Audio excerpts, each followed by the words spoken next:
kalian saya berkhotbah mengenai doa. Ada table menunya, tolong dipasangkan. Yang pertama itu doa dari kehausan. Belum keluar ya. Nah, yang pertama, ibadah pertama itu doa dari kehausan. Ini doa dari Bani Korah, keluarga yang menjadi pemberontak dan yang hancur kehidupannya karena dikucilkan, karena dia cap orang yang gagal, tetapi ternyata diberikan kesempatan untuk membangun satu mazmur untuk Alkitab. Itu suatu kesempatan bagi dia. Jadi berdoa pun itu sudah menjadi suatu kehormatan dan sesuatu yang luar biasa bagi dia. Jadi pelayanan dia itu dari kehausan karena sudah jauh dari Tuhan. Orang yang menghargai hadirat Tuhan. Yang kedua, judulnya di lembah kekelaman. Doa di lembah kekelaman ini Mazmur 23. Doanya Daud saat Daud belum menjadi raja. Doa seseorang yang dijanjikan sesuatu tapi belum nangkep, belum dapat. Tapi keluarnya adalah dia bisa menceritakan bagaimana Tuhan adalah menjadi gembalanya dalam keadaan apapun. Dia lagi kekurangan, dia lagi di gua, bukan di istana, tapi dia bisa berkata, Tuhan adalah gembalaku, tak kekurangan aku. Tapi bukan hanya itu, yang poin yang ketiga, doa mendatangkan kerajaan. Ini doa yang diajarkan oleh Tuhan Yesus, ini doa Bapa kami. Ternyata ini adalah doa yang ujung-ujungnya itu mendatangkan kerajaan Allah baik itu dalam kehidupan kita maupun dalam kehidupan di dunia ini. Ternyata untuk doa yang diajarkan Tuhan itu ujung-ujungnya juga visi kerajaan Allah, menjadikan semua bangsa murid Yesus. Ternyata itu yang diajarkan oleh Tuhan Yesus Kristus. Dan yang sore hari ini kita akan berbicara mengenai doa pengagungan raja dari raja. Ini doanya Daud sesudah Daud menjadi raja. Ini seseorang yang sudah mencapai titik karir tingginya, apa dan bagaimana dia berdoa. Dia mengagungkan raja. Nanti saya akan jelaskan. Nanti setelah ini, yang terakhir adalah doa saat tidak berdaya. Ini doanya Daud lagi. Tetapi doanya adalah saat dia mengalami masalah. Ternyata di Alkitab itu penuh dengan cara berdoa. Ternyata di Alkitab, apalagi di Mazmur, itu penuh dengan orang-orang yang berdoa di dalam segala macam situasi. Ada yang doa pagi, ada yang doa saat dikhianati, doa waktu sakit, doa setelah ada kehilangan seseorang. Ada berbagai macam jenis doa yang sepertinya mengajarkan bahwa ternyata doa itu bukanlah suatu ritual, tapi doa itu seperti pembicaraan hubungan antara seorang anak kepada bapaknya di surga. Ternyata doa itu bisa di segala situasi, dan bahkan yang berdoa itu siapa saja. Itu ada yang doanya Musa, doanya Paulus, doanya Petrus, doanya siapa aja. Bukan hanya hamba Tuhan, bukan hanya pemimpin, tapi seorang yang tertolak, semuanya berdoa. Di Alkitab penuh dengan kata-kata dia berseru kepada Tuhan, dia berteriak kepada Tuhan, dia memohon kepada Tuhan. Itu semua ternyata adalah bentuk doa. Di tahun di mana kita menabur doa dan menuai sukacita, kita bukan belajar ritualnya berdoa. Kita itu harus membuat doa menjadi nafas hidup yang ujung-ujungnya hubungan kita dengan Tuhan itu makin baik. Siapa yang percaya katakan amin. Kita mengucap syukur kita diajak di dalam tahun menabur doa dan menuai sukacita. Sekali lagi, kalau menabur doa dan menuai sukacita, sukacitanya tidak perlu dikejar, sukacitanya yang mengejar. Karena itu menuai itu bukan nanti kita sendiri yang berusaha, tapi Tuhan yang memberikannya. Jadi katakan sebelah-sebelahnya, ayo menabur doa, kita menuai sukacita. Yang hari ini, yang sore hari ini sore apa siang? Siang ya. Mau siang sore, perasaan saya sudah sampai sore karena sudah khotbah keempat ya. Saya mau berbicara mengenai Mazmur 145. Mazmur 145 itu bentuknya adalah acrostic psalm. Saya nggak tahu dalam bahasa Indonesia acrostic itu apa. Taunya dalam bahasa Inggris acrostic psalm. Acrostic psalm itu adalah Mazmur yang tulisannya itu dituliskannya dengan satu batasan tertentu. Itu sesuai dengan abjad. Jadi, tapi abjadnya bahasa Ibrani. Jadi mestinya itu A, B, C, D, E gitu. Jadi mulainya A. Yang pertama berarti mulai A. Yang kedua mulai dari B. Dan itu seterusnya sampai terakhir. Ada 22 huruf di bahasa Ibrani, tapi ini dikurangi satu. Yang nun katanya nggak ada. Itu N mungkin saya nggak tahu. Tapi yang lainnya 21 itu semuanya urut dari A sampai ya Z-nya bahasa Ibrani. Makanya kadang kalau kita baca 145 mestinya kayak Gak nyambung, karena mestinya ini dalam bahasa Ibraninya lebih keren lagi. Anda kalau tahu ngelihat aslinya itu urutan mulai dari A, B, itu keren banget.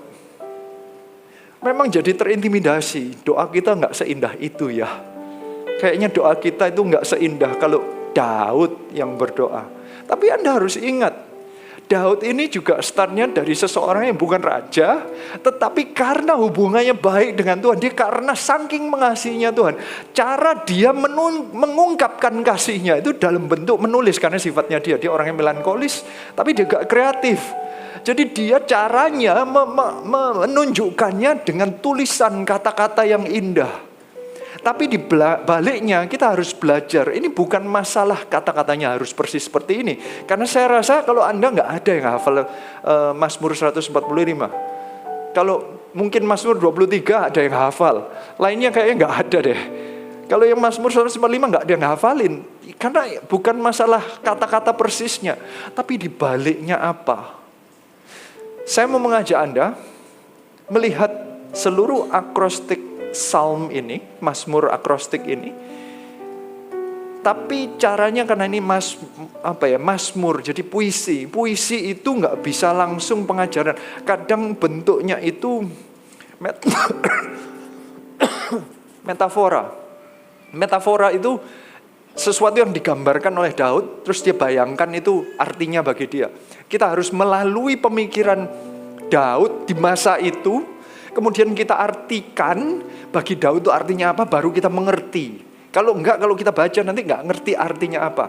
Harus melihat konteksnya di zaman Daud, setiap kata atau setiap puisinya itu artinya apa. Oleh karena itu caranya saya mau ajak Anda belajar Alkitab sedikit ya. Cara melihatnya itu sesuai dengan 4 cara. Seperti ada 4 pertanyaan di dalam setiap pasal gitu ya, atau ini nanti saya bagi-bagi beberapa bagian. Setiap bagian itu ada 4 pertanyaan yang kita tanyakan. Tolong dipasang ya. Mengapa Daud memuji Tuhan? Jadi di tengah-tengah baca ini, kenapa ya kok keluar kata-kata ini? Mengapanya harus ditanyakan. Yang kedua, bagaimana hubungan Daud dengan Tuhan? Jadi kalau ngelihat kata-katanya, kita lihat orang yang ngeluarin gini ini kalau hubungan seperti apa? Ini yang perlu kita pelajari. Karena nanti artinya adalah mengapa kita berdoa juga penting. Hubungan kita dengan Tuhan juga penting. Yang ketiga, kapan Daud memuji Tuhan? Nanti di kata-katanya akan terlihat Daud itu berdoanya kayak apa. Daud itu memuji Tuhan kayak apa. Nanti juga penting berarti kita itu berdoanya kapan. Jangan sampai kita hanya berdoa saat doa makan atau mau tidur saja. Yang lainnya kita nggak berdoa. Nanti kita lihat, kita belajar bersama-sama. Yang poin yang keempat, siapa yang seharusnya memuji Tuhan? Dari 4 pertanyaan ini, kita baru mengerti. Karena kadang kita kalau kata-kata siapa itu begini, kadang kita itu berkata bahwa ya orang yang memang panggilannya pendoa aja yang berdoa. Atau orang yang memang penyembah aja, yang memang ahli PAW aja yang memuji Tuhan. Misalnya begitu. Ini nanti dijelaskan di ayat-ayat ini, siapa yang juga memuji Tuhan. So, setiap ayat atau setiap bagian dengan 4 pertanyaan ini. Apakah semua ada? Enggak mesti. Tapi nanti saya coba bagikan dengan konteks ini ya. Kita mulai ya, enggak apa-apa ya. Ini hari ini pengajaran Alkitab. Nanti kalau Anda ngelihat orang sebelah terlalu sering setuju sama saya, maksudnya kepalanya terantuk-antuk, Anda coba bangunin, ayatnya ayat berapa gitu ya. Bantu saya, kita saling berkhotbah. Coba sekarang dibangunin, ayo kita baca 145. Loh, gak ada yang melakukan, sudah mulai ngantuk ya. Mazmur 145. Coba ngomongin, ayo kita baca Mazmur 145. Ayo, loh nggak apa-apa loh, ayo. Soalnya habis makan biasanya nanti ngantuk. Ayo, sudah makan belum? Belum, ada yang belum ya, itu yang belum. Makanya saya baru makan soalnya. Jadi kalau saya ngantuk nanti bangunin ya. Mazmur 145, mulai ayat 1. Puji-pujian dari Daud. Aku hendak mengagungkan Engkau, ya Allahku, ya Raja. Dan aku hendak memuji namamu untuk seterusnya dan selamanya. Ayat 2. Setiap hari aku hendak memuji Engkau dan hendak memuliakan namamu untuk seterusnya dan selamanya. Wah, ada yang ikut baca, thank you. Ya. Kata-katanya, aku hendak mengagungkan Engkau. Pertanyaannya tadi kan, mengapa, hubungan, dan kapan, dan siapa? Mengapa Daud itu mengagungkan Tuhan? Di sini kata-kata mengagungkan diulang-ulang. Mengagungkan, memuji 2 kali, kemudian memuliakan.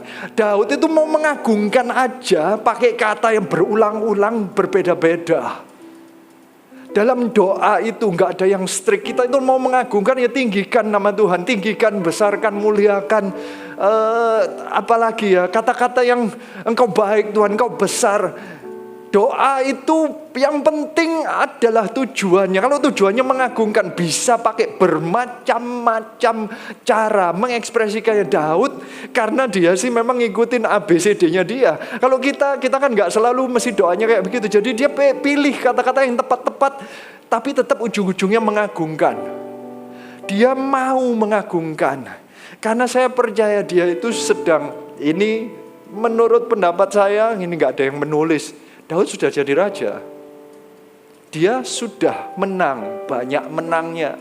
Dia mendapatkan banyak kemenangan. Dia mengagungkan, dia menghubungkan apa yang baik dalam kehidupannya untuk mengagungkan Tuhan. Ini orang luar biasa. Bukan hanya itu, dia berkata, Engkau ya Allahku. Kata-kata Allahku ini jelas. Dia itu meninggikan Tuhan dengan tujuan Tuhan itu Allahnya. Allah itu God. God itu yang disembah. Berarti tiada ilah lain yang disembah kecuali Allah. Dia hanya satu. Dia nggak ada penyembahan berhala yang lain. Dia tidak cari yang lain. Dia itu hanya berharapnya kepada Tuhan. Kalau namanya Allah, dia menyerahkan, dia mengerti bahwa Tuhanlah yang menciptakan dia. Tuhanlah yang mengatur kehidupannya. Tuhanlah yang mengatur langit dan bumi. Maka diletakkan, dia mendeklarasikan, diagungkannya sebagai Allah.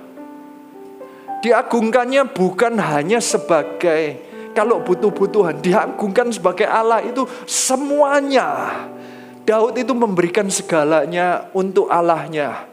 Dia itu mengagungkannya itu lengkap semuanya. Bukan cuman kalau butuh saja. Tadi saya sudah kasih contoh bahwa Daud sebelum jadi raja pun dia sudah berdoa. Misalnya di Mazmur 23. Daud sudah jadi raja pun atau belum. Daud lagi menang perang atau sedang ada doa yang sebutannya dia sedang habis berjumpa dengan Raja Filistin. Dia pura-pura gila. Dia lagi di tengah-tengah tekanan. Hampir tertangkap. Hampir dianggap gila. Dia tetap doa kepada Tuhan. Dia mengagungkan Tuhan sebagai Allah. Bukan waktu butuh-butuhan. Bukan waktu lagi ada upacara atau acara saja. Bukan hanya waktu ibadah saja. Setiap saat dia mengagungkan Tuhan. Di sini ada tulisannya setiap saatnya. Karena ada kata-katanya. Untuk seterusnya dan selama-lamanya. Untuk seterusnya dan selama-lamanya. Diulang-ulang. Kapan kita mesti berdoa? Daud berkata untuk seterusnya dan selama-lamanya. Kalau memuji Tuhan itu seterusnya dan selama-lamanya. Bukan saat Anda dapat omset bagus aja. Bukan saat Anda dapat bonus saja. Bukan saat Anda dapat kesembuhan saja. Lagi ada masalah, lagi sakit pun tetap memuji Tuhan. Ini istilahnya Daud. Dia memuji, mengagungkan Tuhan, memuliakan Tuhan sebagai Allah. Seterusnya dan selama-lamanya. Bukan hanya itu, kata-katanya ya Raja. Saya waktu baca pertama saya nggak nangkep, tapi akhirnya karena saya sudah sering dengar kata-kata Tuhan itu raja di atas segala raja. Siapa yang tahu Tuhan itu raja di atas segala raja? Angkat tangan coba. Oh ya, pernah dengar ya? Ini artinya lain. Ini yang ngomong raja. Ini benar-benar raja di atas segala raja. Karena yang sedang ngomong itu raja. Konteks raja bagi kita dengan konteks raja bagi Daud itu berbeda. Karena kita bukan di kerajaan, kita ini di republik. Kita nggak ngerti apa artinya jadi raja. Kita nggak pernah apa artinya memiliki area. Jadi presiden aja belum pernah. Di sini nggak ada ex-presiden di sini. Presiden tapi masih kalah powernya dengan seorang raja. Di zaman itu raja is everything. Kata-kata raja itu hukum. Raja itu memutuskan apapun juga. Raja itu punya kuasa untuk menentukan ini tanah milik siapa. Raja itu membagi-bagi. Raja itu mau menghukum mati siapapun, dia yang menghakimi. Raja itu semuanya lengkap. Zaman sekarang ada dibagi-bagi, ada jurisdiksi yang bagian menginvestigasi, ada yang menentukan hukumnya apa, ada yang bikin perintah-perintah hukumnya, ada DPR, ada polisinya, ada jaksaannya, ada presidennya. Zaman itu semua jadi satu, yaitu raja. Powernya raja itu semua. Mau apapun Anda berani ngelawan. Kayak Saul.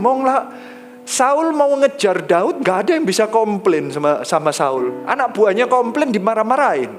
Aku mau ngejar Daud, mau bunuh Daud, mau apa kamu gitu? Sepertinya begitu. Aku mau nyerang negara sebelah sekarang ya gak apa-apa, mauku. Raja itu punya absolute authority. Absolut berarti nggak ada yang bisa ngelawan. Makanya kalau ada nabi menegur namanya raja dan nggak dibunuh, itu puji Tuhan sudah. Ini yang misalnya kayaknya Pastor Philip pernah cerita. Ini yang siapa namanya? Esther, bener ya. Mau ketemu raja. Ini istrinya mau ketemu raja aja, kalau rajanya nggak memberikan tongkatnya, bisa dihukum mati loh itu. Kalau muka muram di hadapan raja, itu yang Nehemia berkata, muka muram aja bisa dihukum mati loh. Raja di zaman itu punya power absolut. Seorang raja yang berbicara, Tuhan itu raja. Itu beda. Kita nggak ngerti apa artinya raja. Daud ngerti apa artinya raja. Dia itu raja di atas raja-raja sekelilingnya. Waktu Daud jadi raja, dia itu jadi seperti bosnya mafia sekelilingnya.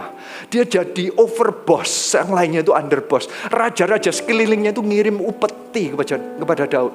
Daud itu tentaranya yang 600, kalau muncul semua orang bilang, dah, tak kirimin emas saja, jangan serang kami dah. Kami pasti kalah. Daud itu kalau perang lawan siapapun, Daud menang. Orang sekeliling yang ngerti, sering dihajar. Sudah daripada kamu datang sini, sudah tak kasihin upeti aja. Sering ngirimin apa? Raja Tirus bangunin istana, udah jangan diserang aku. Tak kirimin kayu, tak kirimin apa, tak bangunin istana, jangan serang aku. Daud itu raja di atas raja yang lain. Raja yang seperti itu berkata kepada Tuhan, my king. Oh, beda. Saya bayanginnya ya, karena saya suka basket. Di istilah basket itu ada namanya the GOAT. The GOAT itu the greatest of all time. Artinya pemain yang terbaik, yang paling baik seumur itu siapa? Ini sering ditanyakan. Kalau nanyanya ke kita itu pendapat kita, ya kan? Kita lo nggak sehebat itu main basket. Tapi jika nanyanya ke pemain basket yang lain, dan kalau mereka bilang, kalau the GOAT-nya itu Michael Jordan maksudnya ya itu memang benar-benar hebat. Semua orang itu kalau ngomong the GOAT, itu berarti kan gini, the greatest of all time. Itu kalau saya lawan dia, saya paling takut, saya pasti dihajar. Mesti ngomong gitu, saya paling gak enak ngajar, ngelawan dia. Kalau jaga dia, capek aku keliling ngikutin dia. Kalau saya sekali nyalain dia, pasti poinnya dia aja, pasti tinggi sekali. Ini semua orang yang ngomong ini, pemain-pemain yang hebat-hebat yang pernah ngelawan yang namanya Michael Jordan, Patrick Ewing lah, yang namanya Magic Johnson lah, Larry Bird lah. Ini orang-orang yang pernah ngelawan Michael Jordan, ngomongnya, iya dia itu pemain basket hebat. Nah itu baru namanya the GOAT. Raja yang jago di zamannya, ngomong Tuhan itu raja. That's the GOAT. Itu baru namanya raja di atas segala raja. King of Kings.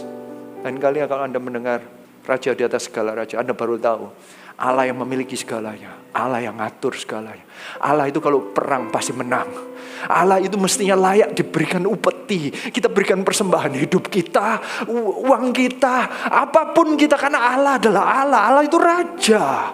Allah itu layak disembah. Gak ada yang berani datang pun mestinya kita, kalau diberikan tongkat itu kita thank you sama dia. Kita datang pada Tuhan mestinya gak boleh muram. Kita mestinya tersenyum, mestinya begitu. Allah itu raja. Pengagungan raja huruf besar dari raja huruf kecil. Kita ada apanya? Apakah kita kurang mengagungkan Tuhan? Ayo kita belajar mengagungkan raja yang menang perang ini aja. Bisa mengagungkan raja di surga. The greatest of all time. The God. The King of Kings. Lord of Lords. Tuhan di atas segala Tuhan. Tuhan, raja di atas segala raja. Allah di atas segala Allah. Dialah satu-satunya yang layak disembah dan dipuji. Ayat 3.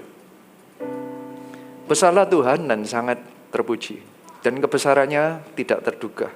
Angkatan demi angkatan akan memegahkan pekerjaanmu dan akan memberitakan keperkasaanmu. Semarak kemuliaanmu yang agung dan perbuatan-perbuatanmu yang ajaib akan kunyanyikan. Kekuatan perbuatanmu yang dahsyat diumumkan mereka, dan kebesaranmu hendak kuceritakan. Peringatan kepada besarnya kebajikanmu akan dimasyurkan mereka. Dan tentang keadilanmu, mereka akan bersorak-sorai. Daud orang yang terkagum-kagum atas Tuhannya. Daud itu menyembah Tuhan bukan karena peraturan atau ritual. Beda dengan Saul. Saul itu sering berdoa. Dia mau ngapain aja, dia manggil imam, tanya enaknya kemana, ke kiri apa ke kanan, nyerang sekarang atau nanti. Selalu Saul itu selalu, tapi dia gak pernah menganggap Tuhan sebagai Tuhannya. Dia tidak mengagungkan seperti Daud mengagungkan. Daud lain. Dia menjelaskan pengagungan aja sudah jelas, tetapi dia itu gak berhenti di sana. Dia berkata kebesarannya tidak terduga. Kata-kata bahasa tidak terduga itu artinya adalah cannot fathom dalam bahasa Inggrisnya. Cannot fathom itu tidak terukur. Manusia gak bisa nebak seberapa besar. Kalau Anda anggap Tuhan itu besarnya sekian, ternyata lebih. Cannot fathom itu tidak terhitung. Cannot fathom itu tidak tahu sedalam apa. Cannot fathom itu nggak ada instrumen yang bisa mengukur seberapa besarnya Tuhan. Dia begitu kagum kepada Tuhannya. Dia mencari segala cara untuk menjelaskannya. Kelihatan dari kata-katanya aja, dia tidak pernah mengecilkan Tuhannya. Tapi mungkin kita saat berdoa sering mengecilkan Tuhan. Mengecilkan Tuhan itu begini loh. Tuhan, kamu gak tahu berapa sulitnya masalahku. Orang itu mungkin bisa diselamatkan, tapi masalahku terlalu rumit. Makanya sampai sekarang gak selesai. Kayaknya kita sedang mengecilkan Tuhan, memberikan batas. Kalau masalah orang lain bisa, masalahku belum tentu. Engkau gak mengerti rusaknya hatiku. Misalnya begitu. Sering Tuhan itu diberikan batas. Daud tidak memberi batas. Kebesarannya tak terduga. Apakah kita memberikan batas pada Tuhan? Kita sering mengkotak-kotai. Kenapa Tuhan yang itu kok segini? Tuhan itu sepertinya yang itu bisa, yang ini enggak.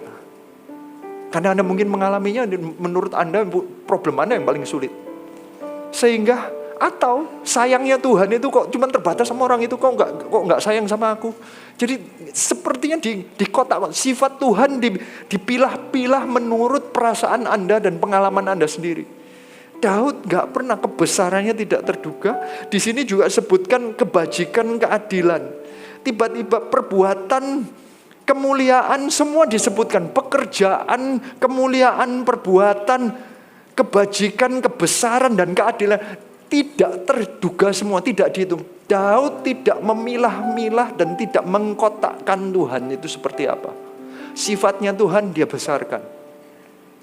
Dia orang yang begitu mengagumi Tuhannya. Bukan hanya itu, Dia menyebutkan angkatan demi angkatan. Ini berbicara mengenai generasi berikutnya, tapi juga bukan hanya itu.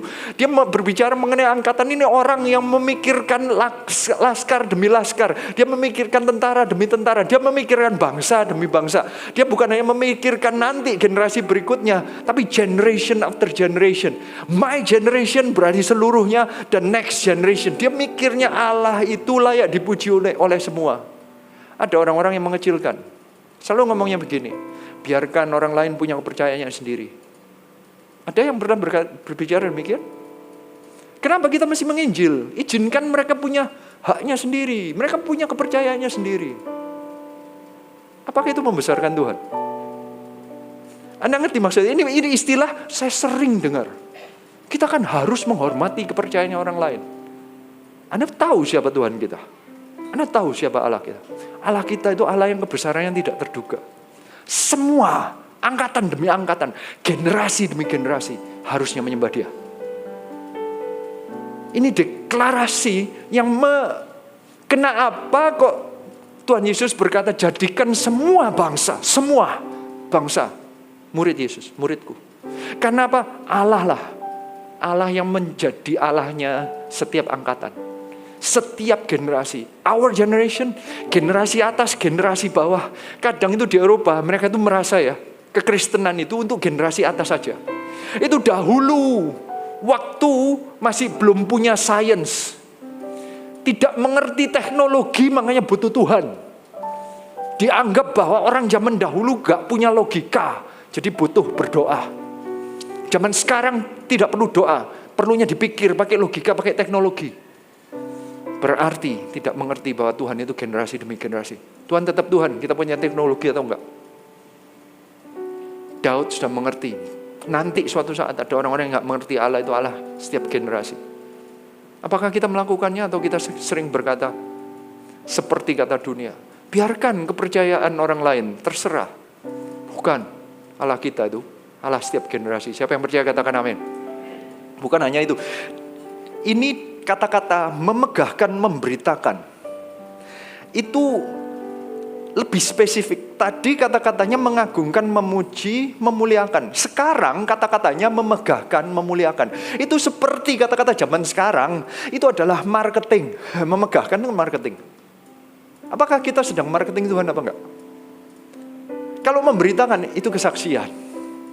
Kita memberitakan, kita menceritakan apa yang terjadi, Tuhan kita kayak apa, bagaimana Tuhan bekerja dalam kehidupan kita. Itu memberitakan, news, kita memberitakan, masuk berita Tuhan menolong orang yang sakit, Tuhan menyembuhkan orang ini, orang yang lumpuh berjalan, orang kanker sembuh, Tuhan memulihkan orang yang sedang berhutang. Itu kesaksian. Makanya itu yang kita lakukan di JG, itu yang kita lakukan sehari-hari. Makanya kita selalu ngajak, ayo beritakan, cari jiwa, ajak mereka datang. Itu bagian dari memegahkan dan memberitakan. Bukan hanya menyanyikan di gereja, tapi namanya memberitakan itu berarti orang yang gak dengar, gak tahu ceritanya, kita ceritakan. Itu namanya berita, memberitakan keperkasaanmu. Bukan hanya itu, ada kata-kata diumumkan. Bukan hanya diberitakan, diumumkan. Berarti kalau orang gak tahu diumumkan, Allah adalah Allah, Tuhan adalah Tuhan, Raja di atas segala raja. Kita seharusnya berteriak-teriak, Dia punya gunung. Makanya kita selalu ada KKR, ada CGFan untuk ngajak, karena kita maunya mengumumkan. Anda lihat di sini, kata-katanya pertama adalah ku nyanyikan, yang kedua diumumkan oleh mereka. Jadi bukan hanya Daud saja. Dari ku menjadi mereka itu diulangi 2 kali. Dari ku ceritakan di ayat 6, itu nanti di ayat 7 dimasyurkan mereka. Berarti di pikiran Daud itu siapa saja yang seharusnya memuji Tuhan. Bukan hanya saya, mereka juga. Tuhanku terlalu besar, tiada batas, sehingga aku mau ceritakan kepada siapa orang. Aku akan testify, aku akan bersaksi mengenai Tuhanku, karena aku mau semua orang merasakan dan tahu siapa Tuhanku. Makanya seharusnya kita menginjil. Ini dasar dari penginjilan. Penginjilan bukan perintah. Penginjilan adalah seseorang yang terlalu kagum sama Tuhannya. Tidak dia akan mengumumkan, memberitakan dan menyanyikan Tuhannya. Penginjilan itu adalah seseorang yang terlalu merasa ini begitu enak, makanya dia langsung akan langsung meluap-luap keluar dari dalam. Makanya Alkitab berkata, I am compelled to preach the gospel. Aku mau tidak mau, aku harus mengabarkan Injil. Seharusnya mengabarkan Injil itu sesuatu yang keluar dari dalam. Ada motivasi dasar. Setiap kali ketemu orang, saya ingin, kamu gak tahu ya, Tuhanku itu baik. Kamu gak tahu ya kasihnya Tuhan. Ngelihat orang yang sedih, rasanya kita ngomong, aduh Tuhan itu penuh dengan sukacita. Kamu mau gak? Tak doakan biar kamu merasakan sukacita yang Tuhan. Kalau ngelihat orang sakit, kamu tahu gak Tuhanku itu penyembuh? Tak doakan ya, kamu biar merasakan Tuhan yang menyembuhkan. Seharusnya kita seperti itu. Penginjilan bukan perintah. Pelayanan juga bukan perintah. Karena di sini Daud melayani, dia menyanyikan, orang lain memberitakan. Mengumumkan itu butuh usaha, berarti pelayanan. Setiap acara kita, setiap CG kita yang ngajak jiwa, itu pelayanan kan? Itu karena munculnya dari dasar, aku mau mengatakan siapa Tuhanku. Datang ke gerejaku, datang ke CG-ku, dengarkan siapa Tuhanku. Allahku itu kebesarannya tak terduga. Di tengah-tengah Mazmur ada penginjilan. Kemudian ayat 8, Tuhan itu pengasih dan menyayang, panjang sabar dan baik, panjang sabar dan besar kasih setianya. Tuhan itu baik kepada semua orang dan penuh rahmat terhadap segala yang dijadikannya. Segala yang Engkau jadikan itu akan bersyukur kepadamu, ya Tuhan. Dan orang-orang yang Engkau kasih akan memuji Engkau.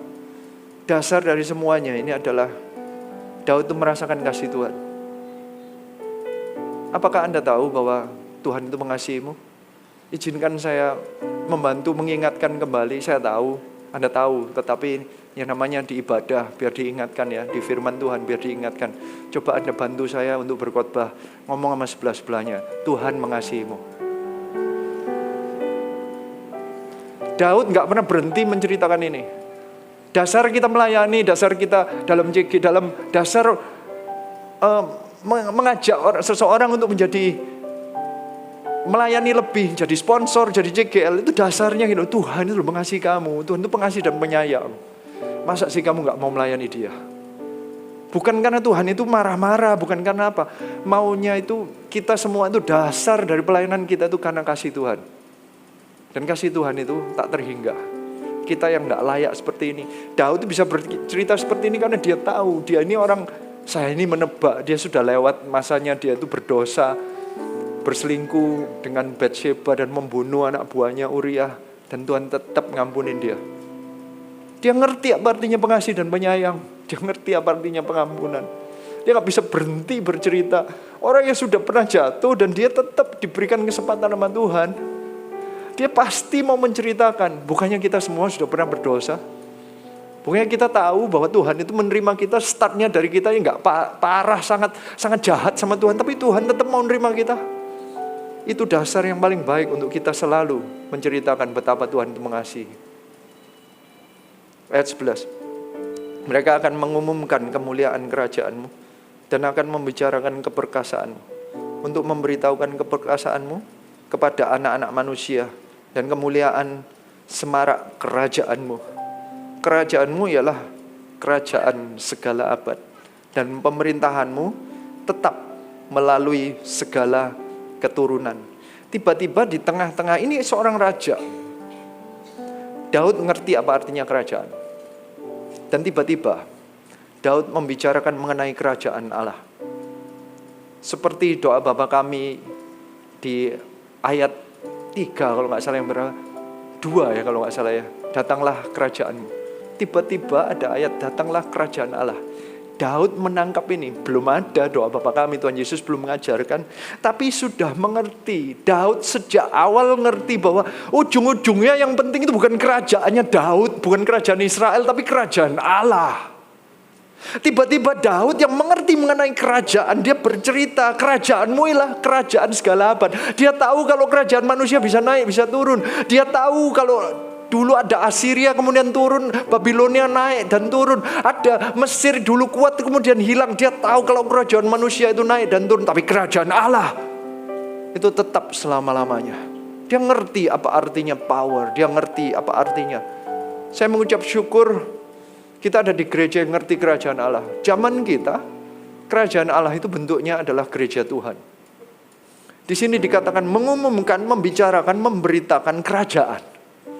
Berarti kita seharusnya punya sikap hati yang selalu membangun kerajaan Allah, yaitu membangun gereja. Saya mengucap syukur gereja kita ini punya misi membangun 1000 gereja 1 juta murid. Ini sikap hatinya sama dengan sikap hatinya Daud. Di zaman Daud, itu aplikasinya Daud adalah dia nggak boleh bangun bait Allah, tapi dia ngumpulin semua bahan untuk bangun bait Allah. Saya pernah ceritakan bahwa salah satu bahan yang dipakai untuk bangun bait Allah itu emas. Daud itu ngumpulin 4.000 ton emas dan diberikan. Ini bukan ngumpulin untuk omset, bukan ngumpulin untuk simpanan di bank. Ini ngumpulin untuk diberikan, diserahkan untuk bangun bait Allah di zaman itu. Berarti sekarang bangun gereja. Ini pemberiannya 4.000 ton emas.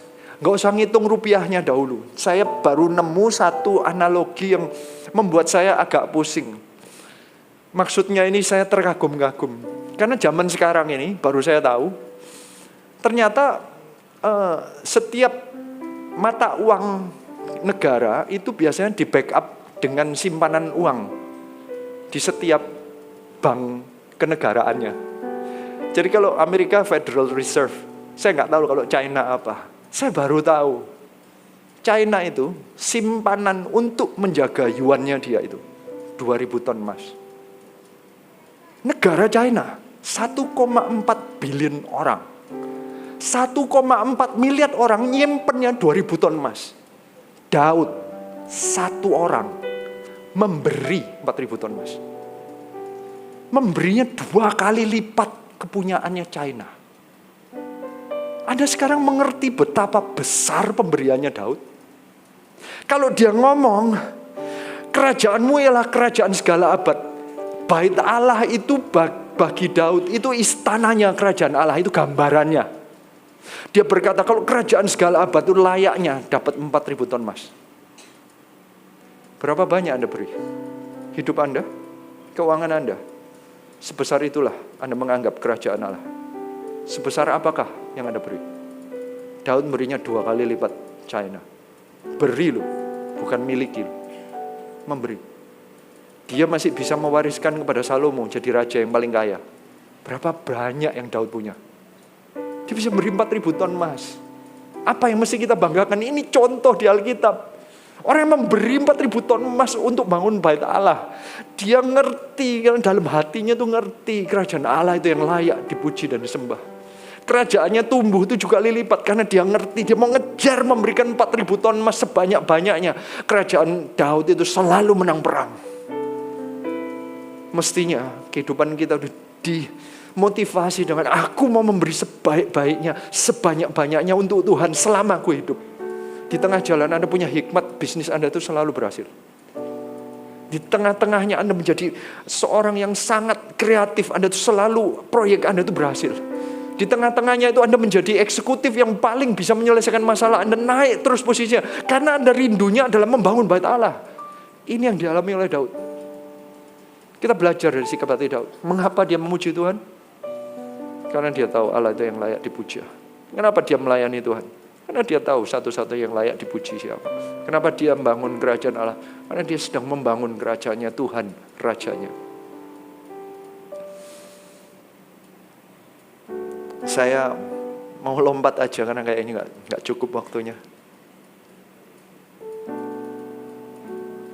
Ayat 18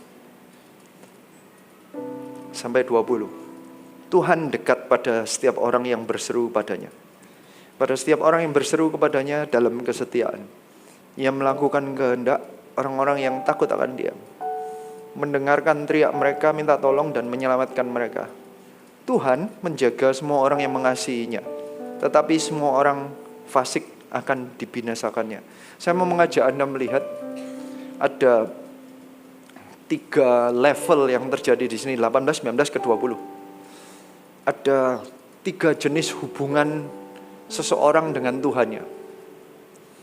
Dan impact-nya atau hasilnya apa yang terjadi kepada orang ini. Yang pertama di ayat 18 itu kata-katanya setiap orang yang berseru kepadanya Tuhan itu dekat.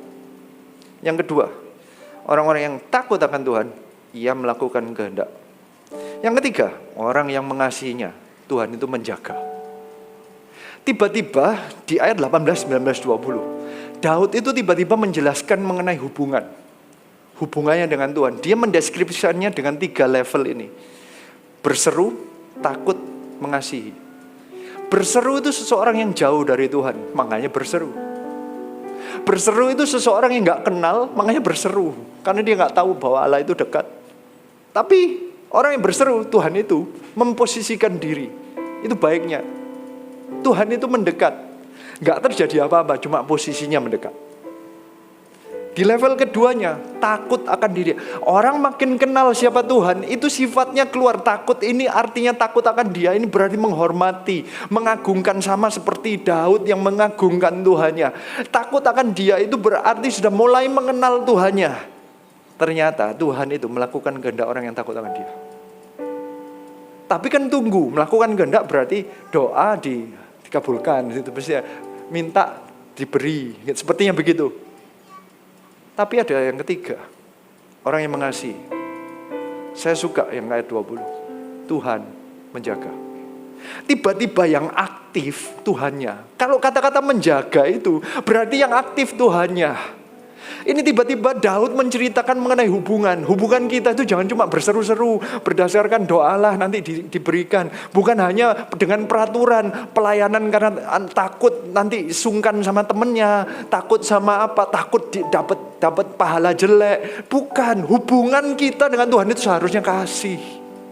Kalau hubungan kita kasih, Tuhan itu gak perlu diteriakin, Tuhan yang menjaga. Namanya menjaga itu berarti Tuhan yang aktif. Namanya menjaga kita itu ada ayat yang berkata Tuhan itu mengelilingi Ayub, kata-katanya. Iblis mau ngapain aja dikelilingi, Tuhan yang aktif menjaga. Siapa yang rindu Tuhan menjaga kehidupan kita? Coba angkat tangan. Wow, marilah kita startnya itu dari mengasihi Tuhan. Jangan berhenti di berseru ataupun takut akan dia. Kita itu ujung-ujungnya kita itu harus rindu mengasihi dia. Ini mengenai hubungan kita dengan Tuhan itu bukan peraturan. Baca Alkitab itu karena kasih. Baca Alkitab karena mau kenal siapa Tuhan. Bukan karena peraturan, bukan dihafal. Tapi dia ditangkap bagaimana caranya mengasihi Tuhan. Yang terakhir ayat 21. Mulutku mengucapkan puji-pujian kepada Tuhan dan biarlah segala makhluk memuji namanya yang kudus untuk seterusnya dan selamanya. Tiba-tiba dari mereka tumbuh menjadi segala makhluk. Tiba-tiba Daud itu sedang berbicara mengenai bahwa Tuhanku itu terlalu besar. Gak bisa cuman berhenti di sini. Banyak di antara kita tuh kalau berdoa, Tuhan berkati aku, Tuhan berkati keluargaku. Agak meluas sedikit dari aku, sekarang keluarga. Kalau dulu sendiri mungkin belum single, Tuhan berkati aku. Nanti mulai cari pasangan hidup, Tuhan berkati aku dan pasangan hidupku. Nanti kalau sudah menikah, Tuhan berkati keluargaku. Sekarang kalau sudah punya anak, Tuhan berkati aku dan anakku. Tapi tetap cuman aku. Daud sudah punya anak, sudah punya kerajaan. Dia jangan berhenti di kerajaannya. Segala makhluk.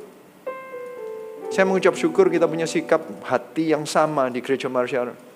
Mestinya sih Gereja Mar Sharon itu di Surabaya saja sudah cukup. Benar gak? Banyak, ini rame, penuh. Mestinya bisa puas hati dalam tanda kutip. Tapi bukan masalah puas hati itunya. Ini karena kebesaran Tuhannya. Makanya kita masih mau membangun 1000 gereja dan 1 juta murid. Kita mau 2030, 300. Karena kerinduannya adalah biarlah segala makhluk memuji namanya yang kudus. Biarlah segala bangsa memuji nama yang kudus. Biarlah seluruh Eropa memuji nama yang kudus. Biarlah ada gereja demi gereja dibangun di Eropa. Biarlah ada gereja demi gereja dibangun di Amerika. Biarlah gereja demi gereja dibangun di Asia. Biarlah gereja demi gereja dibangun di setiap kabupaten di Indonesia bila perlu. Ini kerinduan kita. Seharusnya ini yang menjadi sikap hati. Kenapa Daud menjadi seseorang yang berkenan di hati Tuhan? Karena doanya aja penuh dengan sikap hati yang benar, bukan kata-katanya yang hebat, bukan karena dia bisa membuat akrostik psalm. Tapi di dalam akrostik psalmnya ada sikap hati yang menangkap siapa Tuhannya. Bagaimana dengan kita? Apakah doa kita sudah sama dengan Daud?